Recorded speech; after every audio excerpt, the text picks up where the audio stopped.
Hello guys! Welcome to my channel. Ngayon, magluluto tayo ng chicken pastel. So, first time natin itong lulutuin. Another first. So, excited na ako. Ito ang ating mga ingredients. We have onions, garlic, mozzarella cheese, or pwede ring cheddar cheese, potatoes, hotdog, carrots, bay leaves, full cream or Nestle cream, evaporated milk, chicken, and bell pepper. We also need oil, salt, and black pepper. Maglalagay lang tayo ng mantika. So first, ipa-pan fry natin yung carrots at saka yung patatas.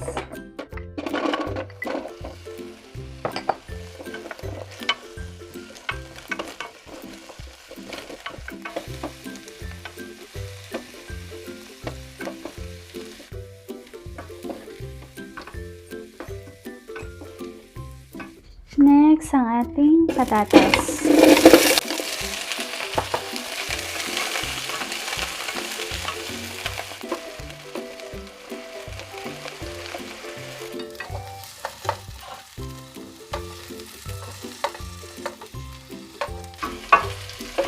Then, set aside natin to. So, sa same pot, lalagay natin ang ating butter. So, nakalimutan kong banggitin kanina. Mas masarap kung may butter kasi mas malinamnam siya. So, kailangan may mantika muna bago ang butter para hindi masunog yung butter natin. Then, pwede na natin ilagay ang ating garlic.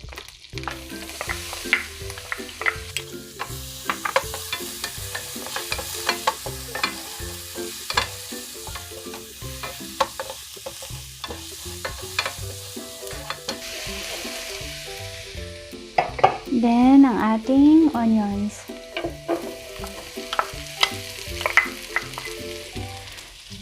Mas madaming onions, mas masarap. Then, nilalagay na natin ang ating chicken. Napadaan sa bungan, nagsisigawan.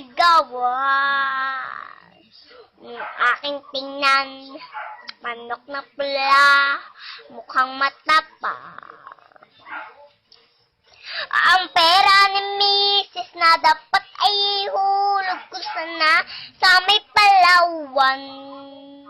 Aking pinusta sa manok na pula, mukhang tatawa yan. Nagsimulan sa alpukat, manok na pula, biglang tinamaan ng gaywang-gaywang. Sa isang kidlat lang ko'y kinabahan, hindi nagtatayo, patay na puruan. Ang perang hulog sa Palawan, tinalo ko sa sabungan. Turn natin to sides para pantay yung luto niya. Ito, malaki yan.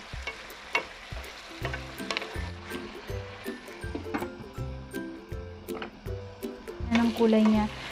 Yung iba, naglalagay ng mushroom. Tayo hindi na. Wala tayong mushroom eh. So, kung meron kayong mushroom, okay lang din. So, ilalagay na natin ating bay leaves. At maglalagay na rin tayo ng black pepper and salt.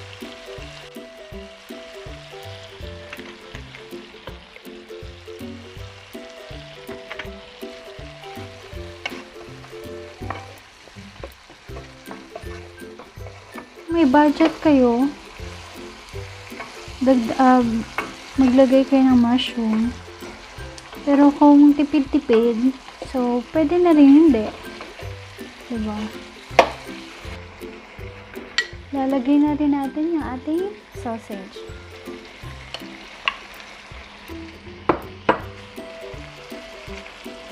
Sorry guys, hotdog pala to. So, pwede rin hotdog, pwede rin sausage. Ano pinagkaiba nila, diba?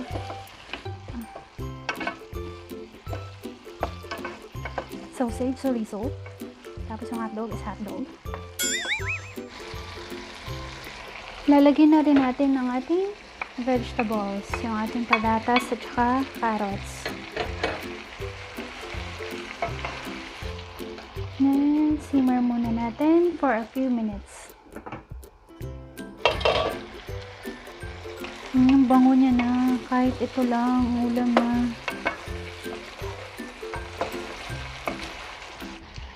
Then, ilagay na natin ang ating bell pepper na makulay.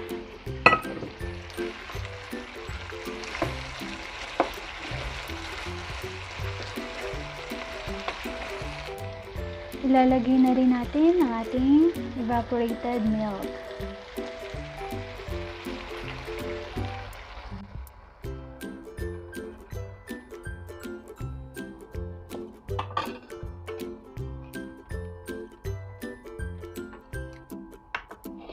Then, simmer lang natin siya.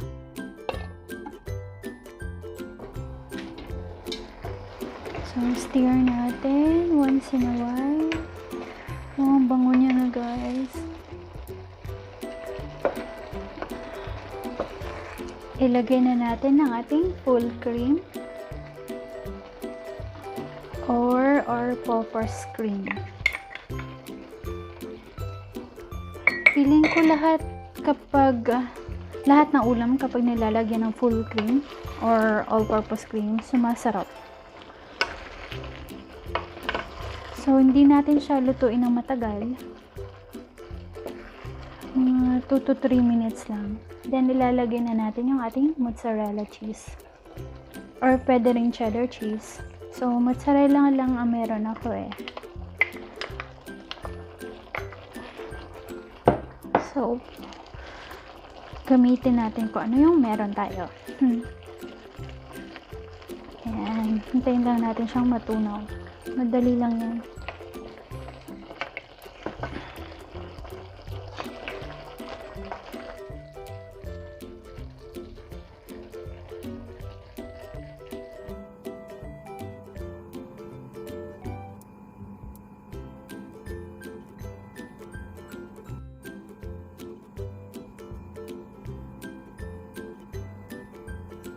Ngayon, iti-taste test na natin. Excited na ako. Sarap talaga to pag may kanin. So, napaka-creamy niya. Dahil yun sa full cream. Kung maglalagay ka ng full cream, mas creamier talaga. Sarap.